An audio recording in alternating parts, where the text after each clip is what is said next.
The telephone rang. The man was saying something about what counts, what's important to you, what's meaningful to you. What's it like to be a psychologist, to be a woman? What really counts with you? Yes, I think so. Please send me some more information. The lines crackled. Such grandiose exploration. I rejoiced, but Other Eye sat numbly. Questions must be answered. Other Eye felt compelled to solve for answers. I just enjoys questions. I knew there were no answers to really important questions. That is why Other Eye answers the phone. She's the front.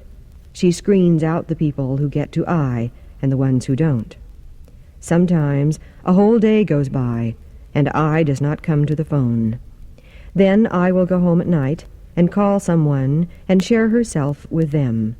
These are the people I trusts and accepts and interacts with and experiences and exposes her innermost self to, and these are the people who trust I and who feel real with I because I is real with them. But it is usually the other way around. There are people that I meets in the hall, or in the elevator, or on the street, who never really meet I. They just know Other Eye, who speaks and sits there and hates the box she's in. Other Eye plays the game of the other eyes, and we all know we are playing games, and we continue to play because we've played so long. We know the board and what we should do, and when he moves, Other Eye moves, and when she moves, Other Eye moves, and so it goes. Death in a box. Superficial, surface exchanges. Covering, cowering, facade. Afraid. Other Eye isn't really comfortable with this game either, because I is always there. Nagging, waiting to be let out of the box. But she knows she has to stay in, because she has tried getting out.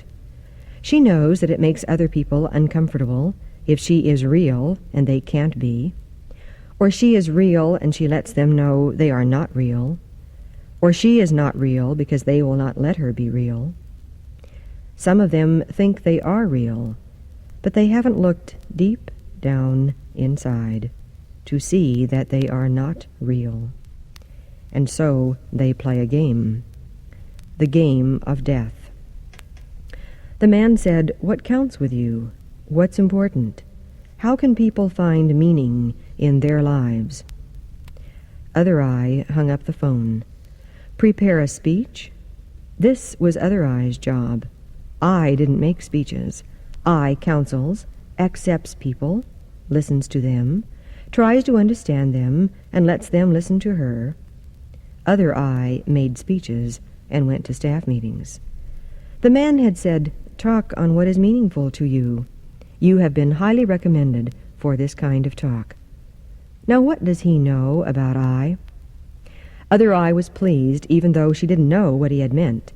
It sounded good. But I trembled. He had not said, "Tell us about this or that." Other Eye could do that. But he had said, "Tell us about you." Now that was I's responsibility. But I was afraid.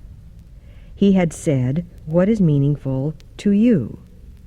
You is me is I is meaningful to me, but Other Eye is necessary too to keep up the front. Who would write that speech? I and Other Eye left the office, walked down the hall together, I speaking to some and Other Eye to others. We drove home together. I gazed out the window at the students, the dogs, the spring blossoms and the green trees, and felt the fresh air. I would like to have sat on a stone bench by the fountain, but Other Eye had work to do. And besides, what would people say? What would they say if I sat on a stone bench in the sun? What would people say? I and Other Eye walked in the house. I said to her one and favorite son, "There's my boy. Did you have a good day today?"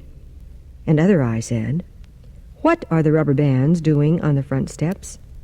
After you wrap your papers, put them back in the box and put them in your room, please. They look terrible on the front step. And lock up your bike. I listened to Other Eye and shuddered. Other Eye went to the den as though nothing had happened and sat down at her desk. What is important in life? Other people? My son? Of course. I shall write about how important my son is to me. And I sat down and drowned in her disgust. What shall I write about? Said Other Eye. No, don't answer that, Eye, because you don't know what is important to me. I must ask some others. What is important to me? And so Other Eye phones some others. Tell me, what is important to me? Other people tell her. Other Eye makes a list. Yes, that is what is important to me. And Other Eye makes more notes.